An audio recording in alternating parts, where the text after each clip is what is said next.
La souris, je peux la mettre dessus. Donc,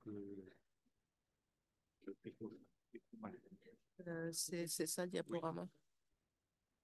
Non. Directement Ouais.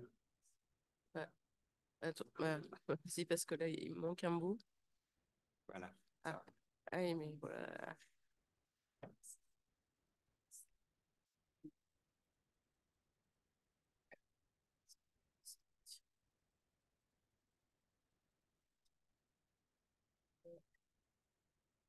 On a 2 minutes d'avance, on peut laisser rentrer les retardataires, c'est super.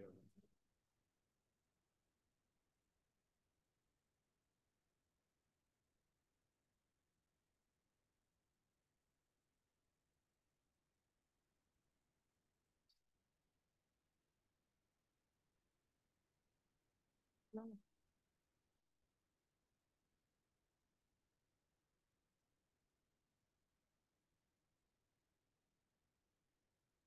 c'est gauche. Alors, il est évident on ne présente pas Laurence Mellerin, mais je voudrais en profiter pour lui redire en mon nom personnel et au nom de tous certainement notre profonde gratitude pour le travail qu'elle fait comme pilier, entre autres, des sources chrétiennes de cette collection merveilleuse. Donc, Laurence, bravo, merci pour ce travail qui est lourd, mais qui a des résultats qui sont superbes, solides, sur le très long terme et le court terme. Vraiment, gratitude pour ce travail et la parole est à vous. Merci. Et puis, voilà, c'est du travail d'équipe à Source Chrétienne et ici. Donc, voilà. Donc, je vais présenter devant vous un work in progress pour parler académique, dont j'espère qu'à défaut de former un bel ensemble bien achevé, il sera à tout le moins suggestif. Il s'inscrit dans une grande entreprise que certains d'entre vous connaissent bien, démarrée il y a une vingtaine d'années dans le sillage de Jean Figuet et sœur Marie-Imelda Huil de l'abbaye d'Igny. Une enquête consistant à repérer puis analyser méticuleusement chaque occurrence biblique chez Saint Bernard pour, in fine, tenter de rendre compte synthétiquement de son rapport aux Écritures. Dans cette perspective, examiner le substrat biblique des degrés de l'humilité revêt pour moi une importance particulière. En effet, quoi de mieux qu'une première œuvre pour explorer les racines de la culture biblique de notre auteur. Ce traité, où le jeune abbé semble encore désireux de faire étalage pour elle-même de son habileté rhétorique, tant les figures de style et artifices de sonorité abondent, ne porterait-il pas quelques traces d'un savoir biblique encore acquis, mais pas encore ruminé? La rétractation liminaire invite à ce type de lecture avec, ce qui est rarissime chez l'abbé de Clairvaux, une réflexion philologique sur la version de Marc 3.2, qu'il a utilisée.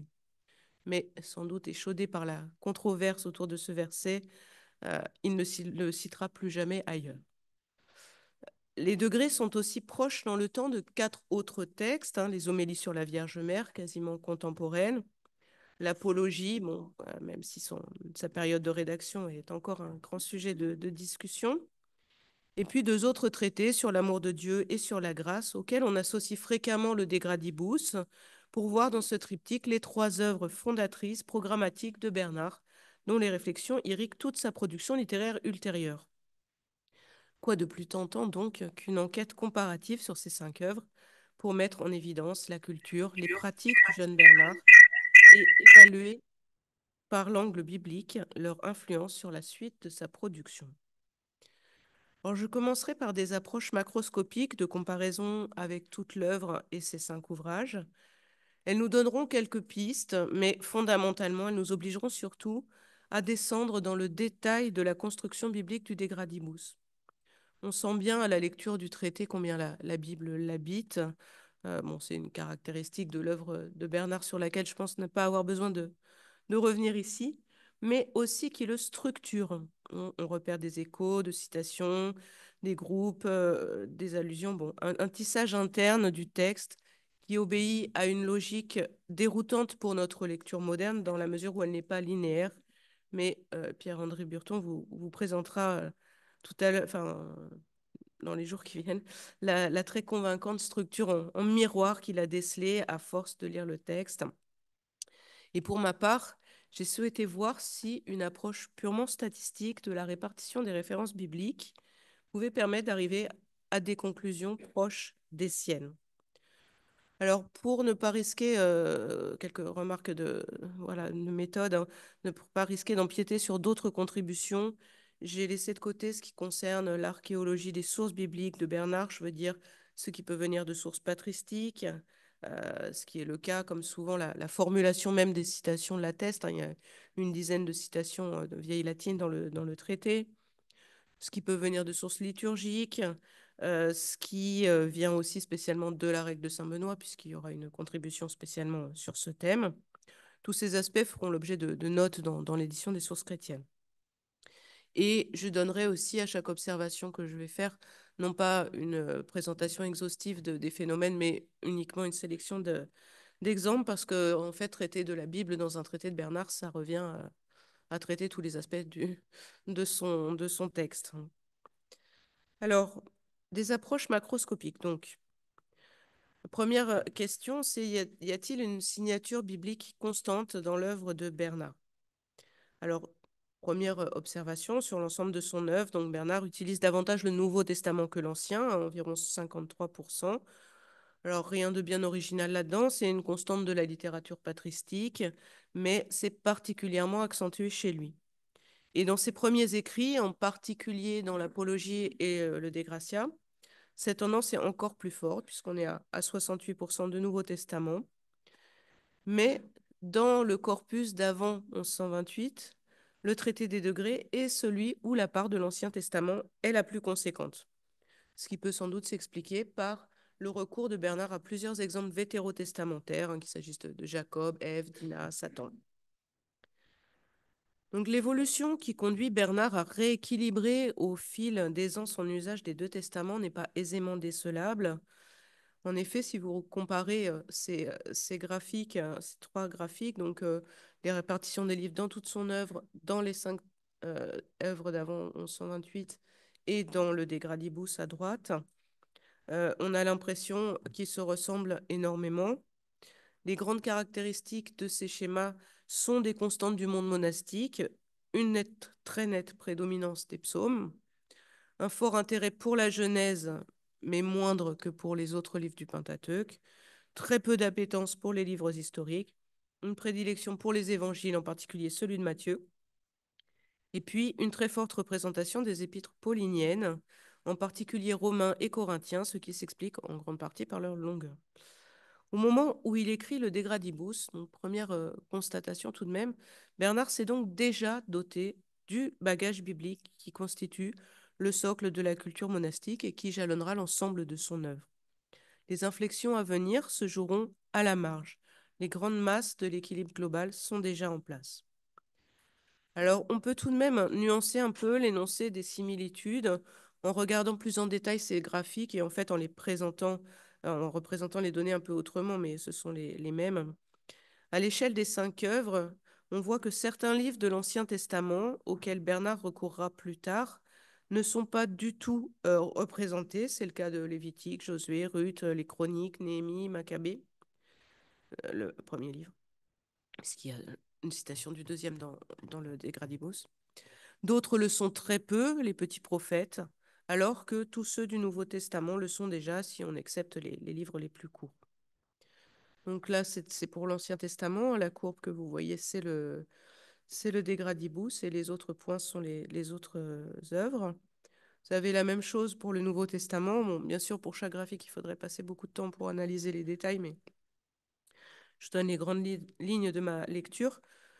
Donc pour le Nouveau Testament, la part de l'évangile de Jean est inférieure à ce qu'elle sera dans les dernières années de Bernard, globalement sur ces traités-là, hein, en particulier dans le De Consideratione, il y reviendra largement.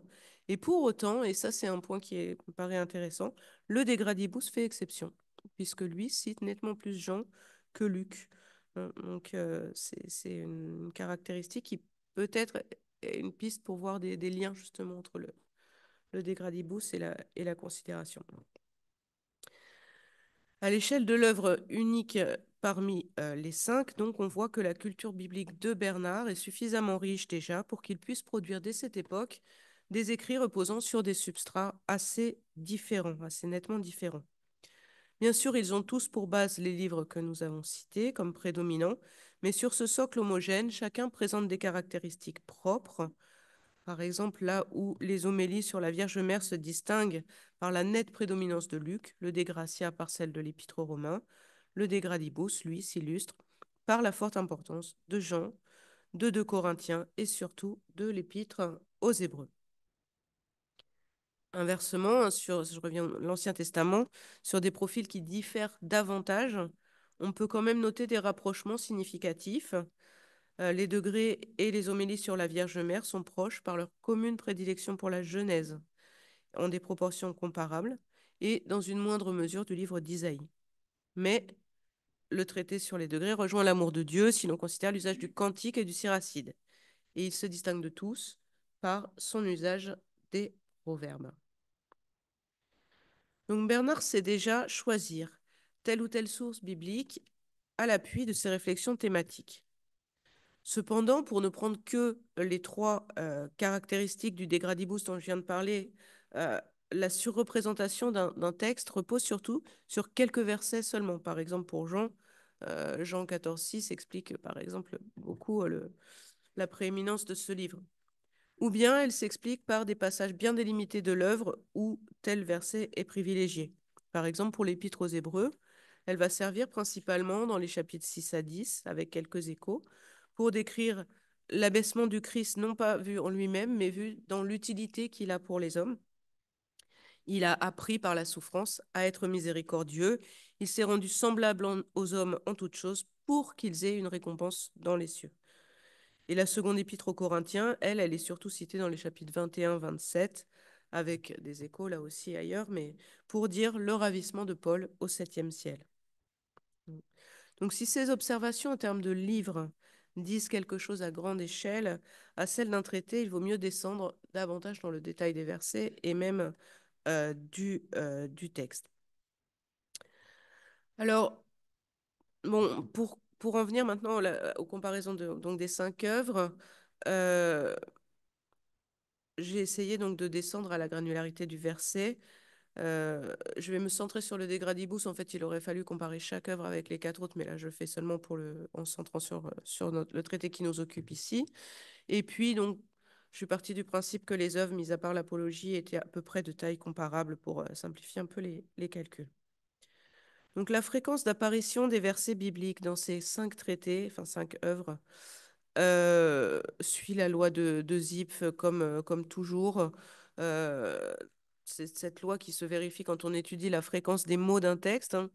Elle marche aussi pour les références bibliques. Une très grande majorité n'apparaissent qu'une seule fois. Ici, c'est le cas d'environ 1000 versets sur les 1900 cités dans nos œuvres. Et seule une toute petite partie reviennent souvent, c'est à gauche de la courbe. Donc, il faudrait évaluer les recoupements entre les 900 versets susceptibles d'appartenir à 2 œuvres. Alors, bon, ce diagramme de veine est parfaitement incorrect, mais je n'ai pas réussi à représenter comme il faut à la fois les proportions et les recoupements. Donc, voilà, comme ça, c'est lisible, mais c'est un peu faux. Voilà. Euh, donc, ce qu'on voit quand même sur ce diagramme, une grande partie des textes bibliques que cite le De Gradibus, lui, sont propres. C'est environ 73% de ces versets. Alors là, j'ai mis les pourcentages en nombre de versets différents et le 73%, c'est le nombre des occurrences. C'est pour ça qu'il y a une différence. Et sur les 108 versets uniques qui restent, aucun ne se retrouve dans les 5 œuvres. Mais on peut définir des zones de rencontre, c'est ce que j'ai essayé d'illustrer là, entre les traités pris 2 à 2.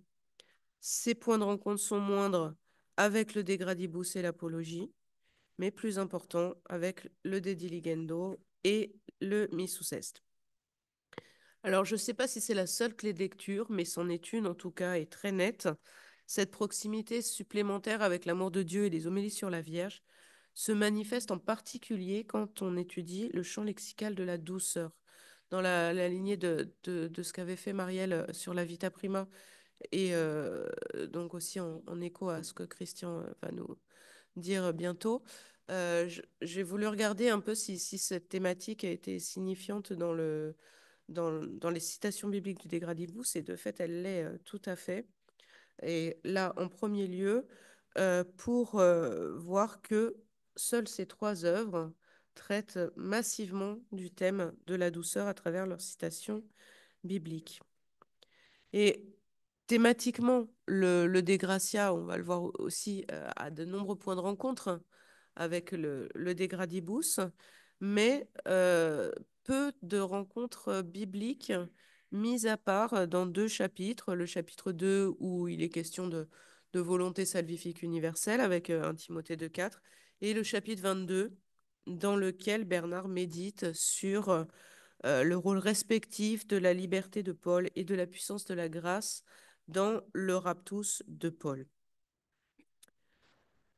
Alors, je vais passer vite sur ces diapositives qui disent les interactions entre les œuvres 3 par 3, voire 4 par 4. On peut dire en tout cas que Bernard a une sorte de fond de roulement biblique suffisamment riche, encore une fois, pour qu'il puisse varier d'une paire d'œuvres à l'autre. On retrouve, donc on voit les points de rencontre entre trois œuvres. Là, voilà, la voie de perdition, le choix que l'homme a à poser entre le bien et le mal. On va trouver les versets par excellence de la mystique du cantique, la chambre nuptiale et l'invitation à la connaissance de soi de Cantique 1,7 qui figure partout dans nos traités. On va trouver des formules ramassées, hein, le Christ, sagesse de Dieu, par exemple, pour dire la volonté salvifique, la connaissance universelle, la kénose avec Philippiens 2,7. Et parmi ces textes carrefour, hein, donc deux sont des idées centrales du De Gradibus, avec des versets qui servent à l'armature même du traité. 1 Jean 4,18, l'amour parfait bannit la crainte. Et ça, c'est tout le sens, hein, du passage du premier degré au 12e. Et puis une béatitude, hein, Matthieu 5, 6, qui dit l'orientation communautaire de la progression des degrés, sans parler de Jean 14, 6, bien sûr, qui est la véritable boussole de tout le traité, passage de l'humilité à la vérité. Donc, par ce jeu d'écho biblique, hein, d'un texte à l'autre, Bernard donne une cohérence, en fait, on pourrait dire un peu systémique, à la théologie qu'il développe dans ces 5 textes. Cet examen nous permet aussi une, une remarque sur la forme de ces citations bibliques.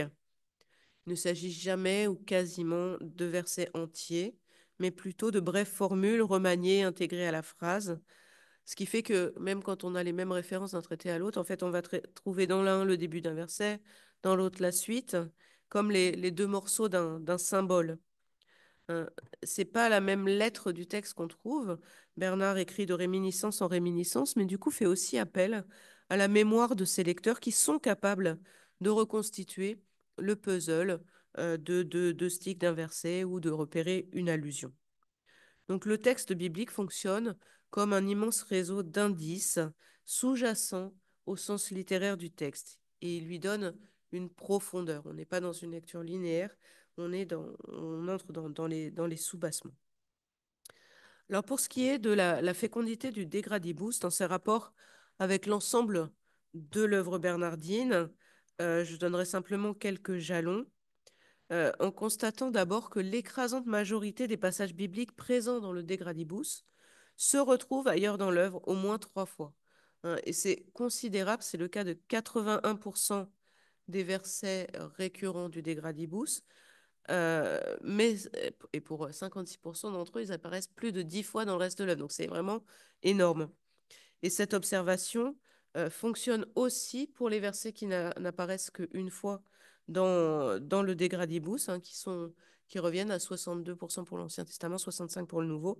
Donc c'est considérable. Je reviens juste à ma diapo d'avant. Voilà. Donc on peut lire ces chiffres impressionnants de plusieurs façons. On peut dire que c'est l'indication d'un manque d'originalité du Degradibus, hein, par rapport au reste de l'œuvre, ou tout au moins plus positivement une preuve de son homogénéité avec le reste du corpus. S'il en était besoin, cette signature bernardine serait suffisante pour authentifier la paternité du texte. Mais à mon sens, on peut aussi les lire autrement, puisqu'ils disent, bien plus forte que la similarité avec les premiers écrits, le caractère fondateur de ce traité pour Bernard. Il s'agit bien d'une forme de substrat. Et vous voyez, le graphique le montre bien. Ces longues perches du graphique ressemblent à des plantes qui germent à partir du substrat du dégradibus. Et il y a une certaine une émotion un peu particulière à lire tel ou tel leitmotiv bernardin et à se dire que c'est sans doute la première fois qu'il apparaît sous sa plume. Et par exemple, parmi les versets très fréquents, je voudrais donc reprendre cette thématique de la douceur.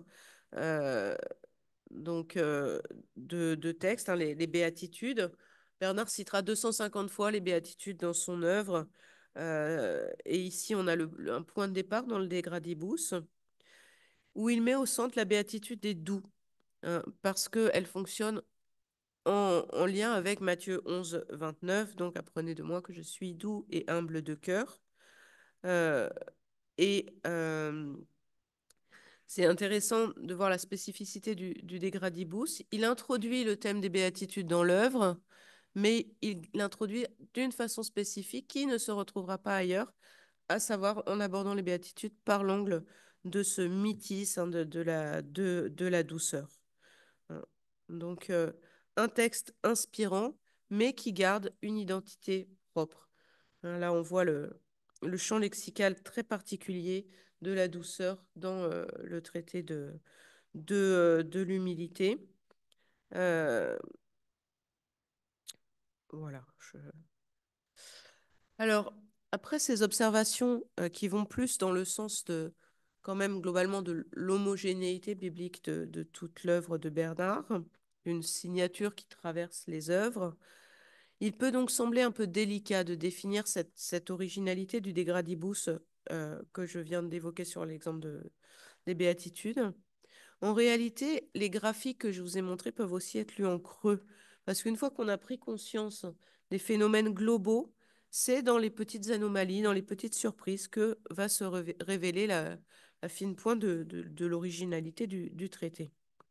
Donc là, je vous présente le même graphique que tout à l'heure, mais en histogramme empilé, pour mettre en lumière plutôt les lignes bleues qui montent jusqu'en haut, à savoir les versets que le dégradibus met en valeur et qui n'existe pas ailleurs.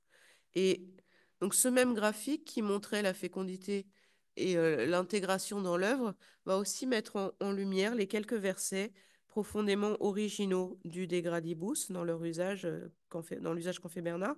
Donc Genèse 32, 25, un verset sur Jacob, Psaume 115, 10, 11 sur l'humilité, Matthieu 24, 36 sur le Père qui seul sait l'heure. Jean 8, 12 sur les ténèbres et la lumière de la vie. Alors ça, c'est étonnant qu'on ne le retrouve pas ailleurs en Bernard, mais il n'y a qu'une autre occurrence. Donc, voilà. Donc tous ces versets spécifiques au dégradibus, ou qu'on retrouve juste une fois ailleurs dans l'œuvre, sont des fils pourris entrés. Cette approche, elle doit être complétée par, par l'étude des apax ou des quasi-apax parmi les citations. Euh, alors, pour la plupart d'entre eux, s'ils n'apparaissent qu'une fois, c'est juste que Bernard ne leur attache pas d'importance particulière. Mais pour d'autres, ils n'apparaissent là que parce qu'ils ont un enjeu spécifique pour le dégradibus. Bon, j'ai fait une liste, mais elle reste à analyser. Euh, et puis, on a aussi des versets qui se retrouvent ailleurs, mais uniquement sous forme d'allusion et ne sont cités que là. C'est le cas, par exemple, de 1 Jean 5, 16, ce verset qui dit qu'il y a un péché pour lequel il ne faut pas prier. C'est le verset clé du mini-traité sur la prière qui vient clore la deuxième partie du traité. Et Bernard fait allusion ailleurs au péché qui mène à la mort, mais jamais il n'aborde ce verset sous l'angle de la prière. Ce sera aussi le cas de la paraphrase d'Isaïe 14, 12, 15, dont Christian nous parlera dans sa conférence, puisqu'il apparaît sur l'enluminure d'Anchin. J'installerai mon siège au nord, je serai semblable au Très-Haut. Là aussi, un verset quasiment unique qui n'apparaît qu'une fois ailleurs dans l'œuvre de Bernard. Mais ce qui fait sans conteste la plus grande originalité du De Gradibus, c'est la répartition des références à l'intérieur du texte. Vous voyez la distribution. Donc en abscisse, on a l'œuvre dans son déroulé temporel, enfin, et en ordonnée, le nombre de références bibliques. Donc, d'abord, une remarque sur la densité, hein. Donc, il y a environ 400 références bibliques dans le De Gradibus, dans l'édition dans la parade des sources chrétiennes. Ça correspond, alors je passe les détails de mes calculs de taux scripturaire, mais en tout cas, la moyenne de l'œuvre, c'est 3,4, pardon, c'est 4,11, et le De Gradibus, c'est 3,4. Donc, il y a plutôt moins de Bibles dans le De Gradibus que dans l'ensemble de l'œuvre. Par contre, il y a plus de Bibles que dans l'ensemble des traités. Donc, mais cette répartition est loin d'être homogène, vous le voyez sur le graphique, et elle peut même être un moyen de définir la structure du texte. Vous voyez d'emblée que la première partie, hein, jusqu'au paragraphe 28, est beaucoup plus riche en références bibliques que la seconde, et qu'elle se divise clairement aussi en deux parties, marquées par le paragraphe 13, hein, qui fait la transition, qui est quasiment dépourvue de Bible. Et chacune de ces parties forme une sorte d'ascension vers un pic biblique, puis une descente. Après le banquet de Saint-Benoît et la description des trois mets, Bernard développe en 3,6 les 3 degrés de la vérité. C'est le point culminant de l'ascension. C'est ce qu'il y a au terme des degrés, le fructus attendu, et la suite est une digression. Et quand au paragraphe 13, Bernard cesse son excursus excessus pour revenir à son sujet, la pente biblique remonte. Elle va culminer d'abord au paragraphe 15, le deuxième degré. Elle baisse pendant l'explication de ce degré. Elle remonte pour le troisième degré de la vérité au paragraphe 19 et elle culmine au paragraphe 21 pour le récit de l'extase de l'âme, du ravissement de Paul. Et quand Bernard en revient à lui-même, aux lamentations sur sa propre condition, ça redescend, hein. Hélas, 3 fois, hélas, mon exil a été prolongé, qui me donnera les ailes de la colombe. Mais on voit que cette répartition suit exactement les mouvements du texte. Puis débute donc au paragraphe 28 la deuxième partie. Et là, pour le premier degré, donc, on a une forte fréquence biblique, car la curiosité est illustrée par plusieurs exemples. Voilà.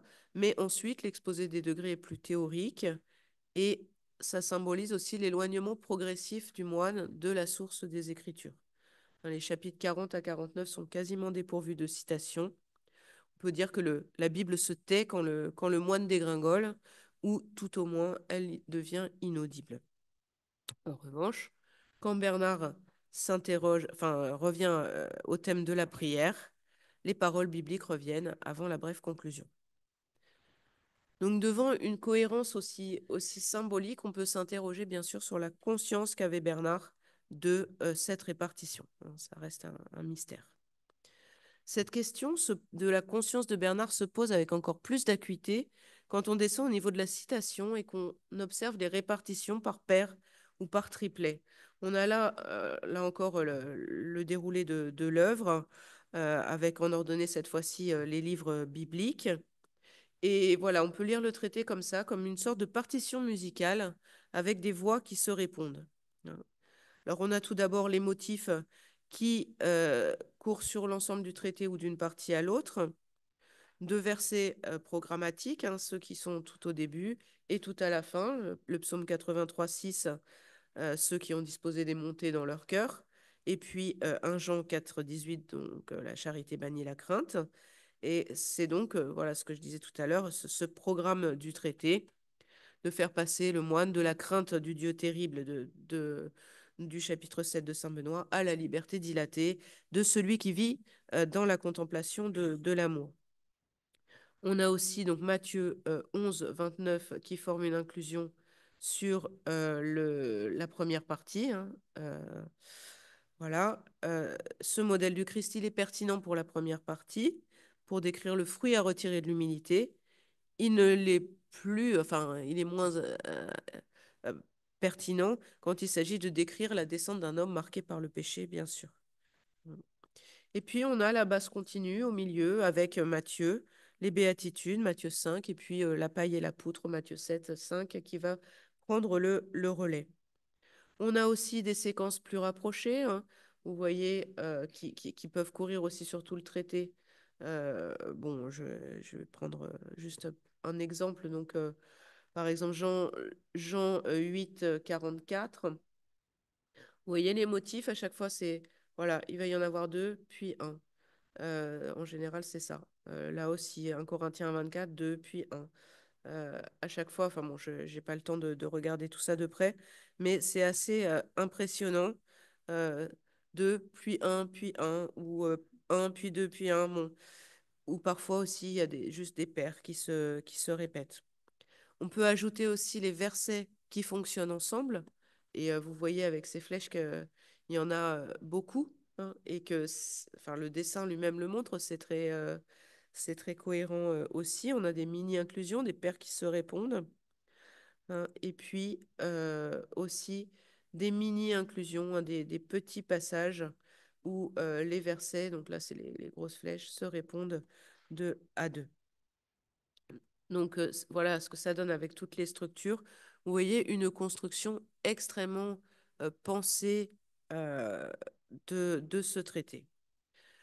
Alors pour conclure sur donc ce schéma et l'ensemble de ma communication, donc, à mon avis, les deux principales conclusions de cette recherche à ce stade, la première, c'est que bon, j'espère avoir prouvé l'existence d'une puissante structure mentale qui se construit comme un réseau de citations scripturaires et qui constitue une sorte de soubassement à la construction littéraire du traité. Le traité va donner l'enveloppe rhétorique à cette structure, à cette infrastructure. Donc, je souligne bien que le réseau des références bibliques n'est pas identique à un réseau de termes, de formules. Hein, c'est deux choses qui doivent s'évaluer conjointement si on veut faire une étude thématique de la pensée de Bernard.